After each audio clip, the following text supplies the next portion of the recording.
matin. Le club de la presse européen aurait-il fait chou blanc? Le président de la République, chou blanc, c'est le titre de l'édito d'Yves Tréhard ce matin dans les colonnes du Figaro.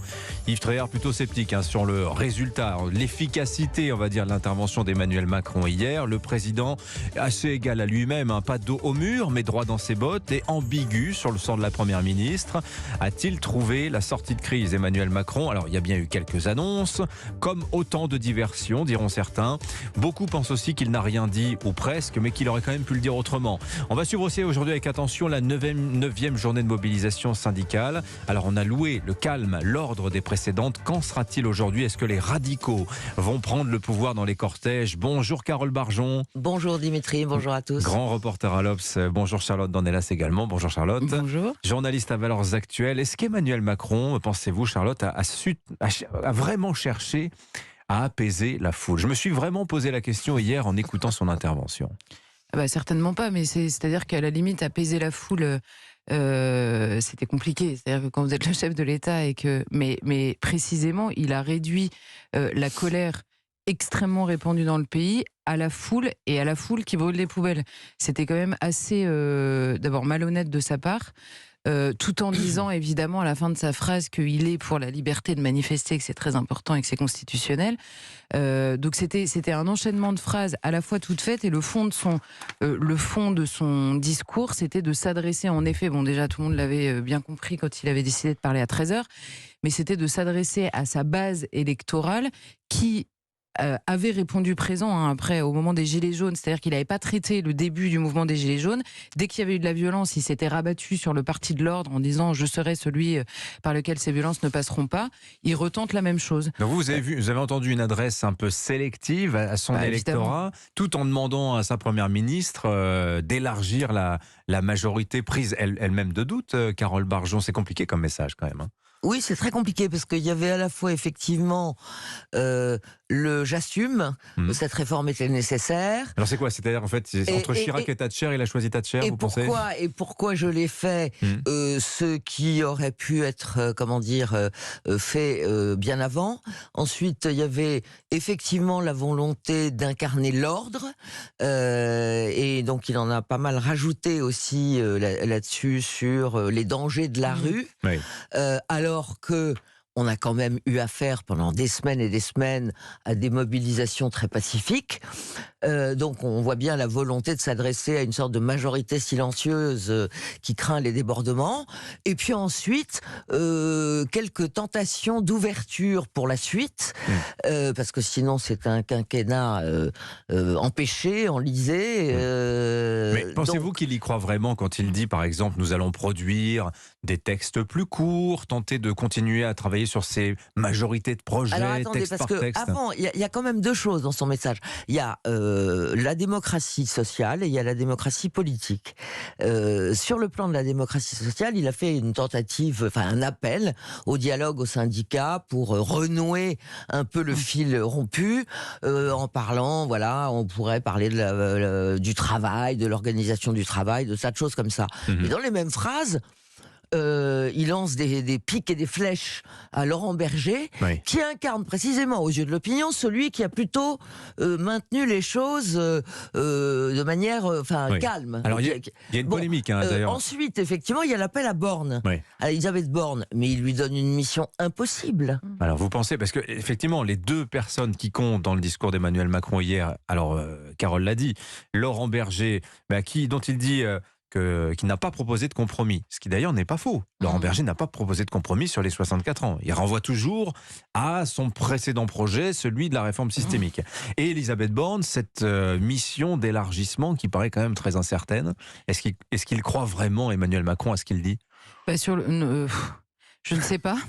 Je ne sais pas s'il croit à ce qu'il dit. Je ne vais pas aller jusque-là dans son cerveau. Mais ce qui est sûr, c'est que concernant Laurent Berger, il s'échappe en disant, en effet, il n'a pas fait de compromis à partir de ce que j'avais imposé, qui était le point sur lequel Laurent Berger n'était pas d'accord. Et on le savait tous depuis 5 ans. Donc c'est un peu une rhétorique, là encore, un peu malhonnête.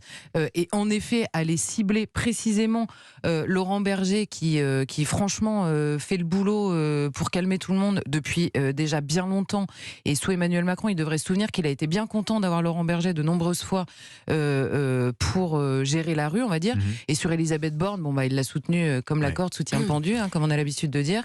C'est-à-dire, oui, bien sûr, elle est confortée. Alors, je précise quand même que c'est sa réforme, c'est son gouvernement. C'est elle qui a déclenché le 49.3 C'est elle qui a déclenché le 49.3. Oui. Donc, mais souvenez-vous, on l'avait déjà dit à votre micro à l'époque quand il avait dit oui, bien sûr, mais je reste en retrait, mais je l'annonce pas. Oui. Et Emmanuel Macron avait simplement fait savoir qu'il aurait aimé contourner le 49.3, comme si évidemment Elisabeth Borne avait pris cette décision sans lui.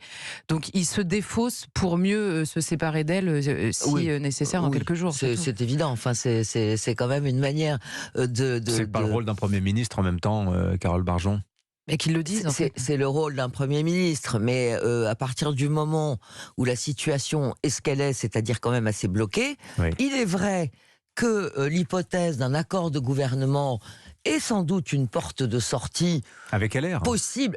Je ne sais pas. Avec des individus, mais dit Emmanuel Macron. Voilà. Et le problème, c'est qu'il a prononcé, je crois, le mot de coalition ou de. Mais vraiment. En chef, il dit des individus de bonne volonté qui voudraient rejoindre le projet. Parce que les autres on sont sent mauvais, effectivement qu'il pense plutôt, comme toujours, à des débauchages individuels.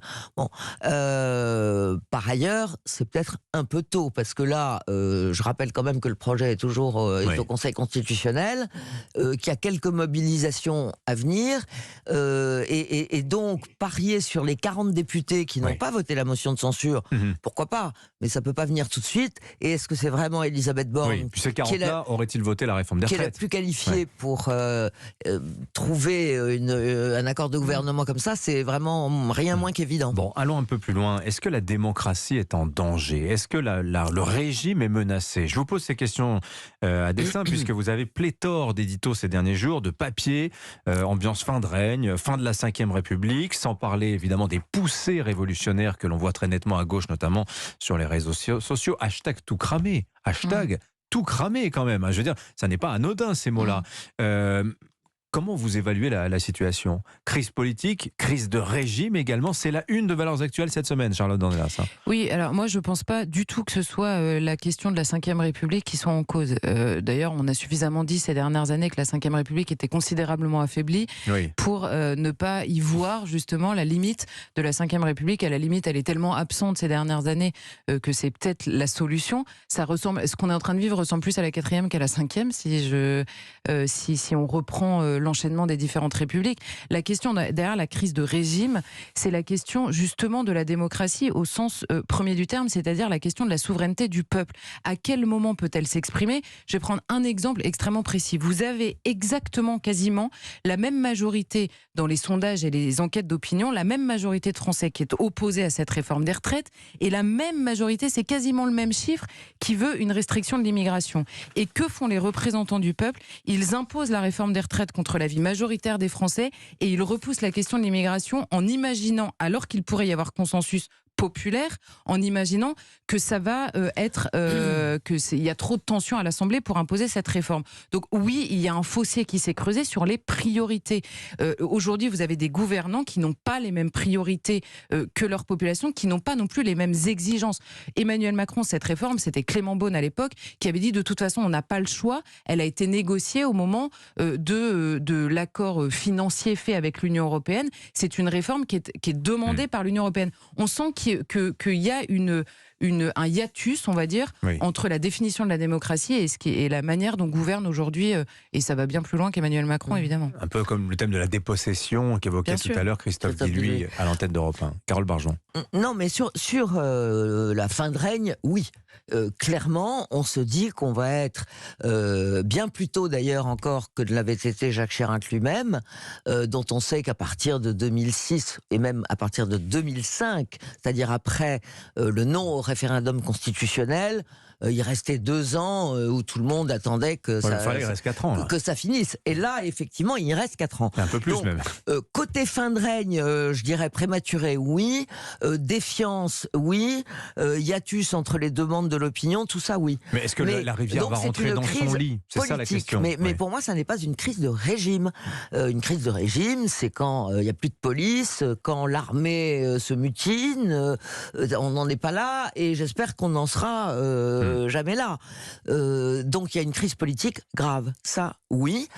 qui se mêle effectivement d'une défiance terrible, non seulement à l'égard des politiques eux-mêmes, mais des institutions. Le 49.3, c'est vrai, n'est plus accepté de la même manière qu'avant.